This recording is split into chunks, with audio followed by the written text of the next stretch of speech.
Hello, my name is Mr. Fred Valenzuela, and I am the college algebra teacher at Dunellen High School. This is my first year at Dunellen. I've taught previously at Colonia High School, and I've taught at the Rahway High School. And prior to that, I'd been substituting around the Middlesex County area for 4 years.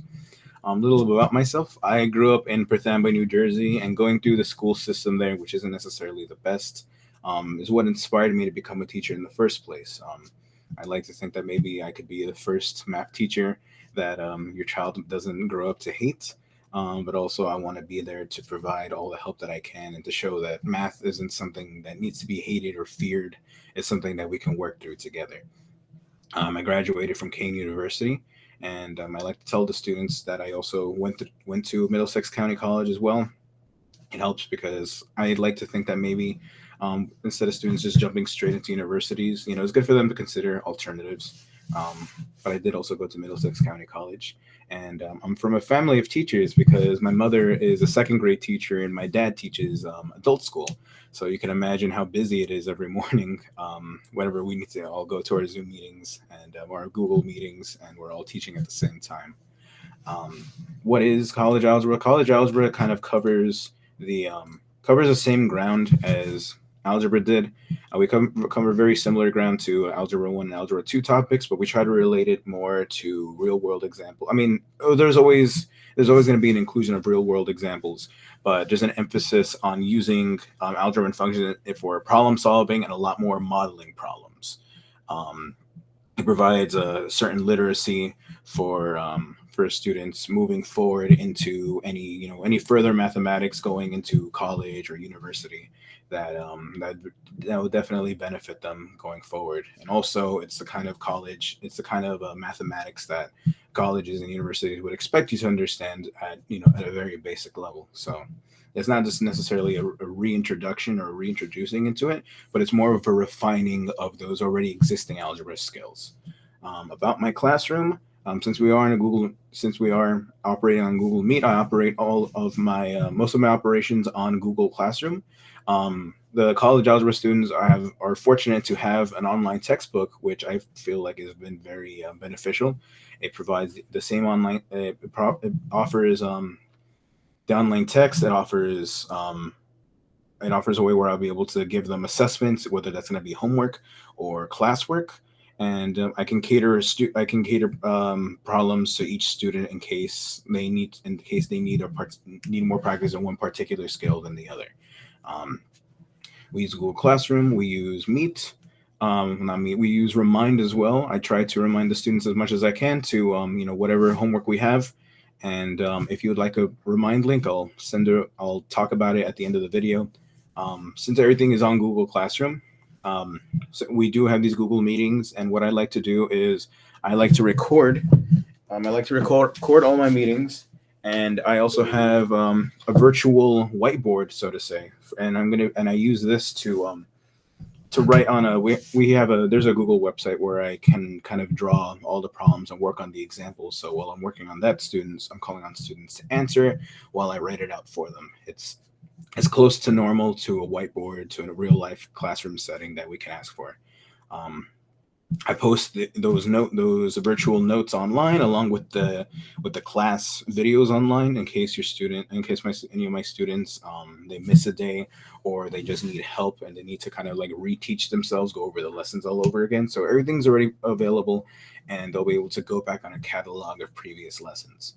Um, for grading in my classroom, what I do is I assign 50% towards any major assessments which I consider tests, projects. Um, so that's going to be anything cumulative, maybe three, four, or five topics taught all at once, just all in one section. There's not going to be too many tests often, but they will count when I do give them. What I will give a lot more often are quizzes, which are worth 25% of the grade. And that's going to be kind of like on a weekly basis, as I like to try. And that covers maybe one or two topics or whenever I feel the need to assess students on their understanding. And classwork, homework has kind of been like combined together into the remaining 25%. Whatever classwork we do in class, I generally assign it as homework anyway. Um, and I generally assign it as homework anyway. And I kind of feel that just given how lenient I need to be during these during a remote learning setting. I just give them a couple days to work on it, and they submit their work on Google Classroom, whether it's a written response or they take a picture of their notebooks. In my classroom, just to cover some ground rules, obviously no cell phone usage is allowed. I try to encourage students not, to put away their cell phones whenever they're in class, or just whatever other distractions might seem obvious to me while I'm, eyeballing each of the students. Um, I also keep track of the students and their and like what websites they go on to. Honestly, a lot of students aren't on like YouTube while they're in class, so I'm glad that they are paying attention. But um, it's a good tool to have in case I need to report anything that they might be going on. And also, it's a little bit tough to kind of teach mathematics in an online setting, only because there is the prevalence of um, of these free math tools. That's really why the Go Guardian is there, just to make sure that no students are looking up answers to math. I try as a school-wide policy, we want to keep the cameras on and all mics muted. But I still encourage students to, whenever I call on them to speak out, or there might be times where I kind of have like, oh, I tell students, okay, whoever wants to speak up, just raise your hand so I know who's going to talk. And generally, it's going to be quiet while everyone's muted. But students are allowed to kind of call out when I call on them. And other than that, I just ask my students to be very respectful, to be very accommodating, especially in this online setting, while we're all still adjusting to this. Um, I believe that, despite all the circumstances that we're going through, I personally believe that math is too important of a life skill to pass up, to water down in any capacity. I personally strongly believe that that math is good for anyone because it teaches them how to be a problem solver. I like to say that mathematics is the science of problem solving, because if you can, and this translates to anything in real life, because if you can identify what your problem is, if you can identify what needs to be done for that problem, if you can create steps to solve it and then follow through on every one of those steps properly, then you'll always arrive at a solution. And you can take that analogy however you like in life. It applies towards every problem we do in mathematics, and I'm sure there's a lot of real life applications to that as well.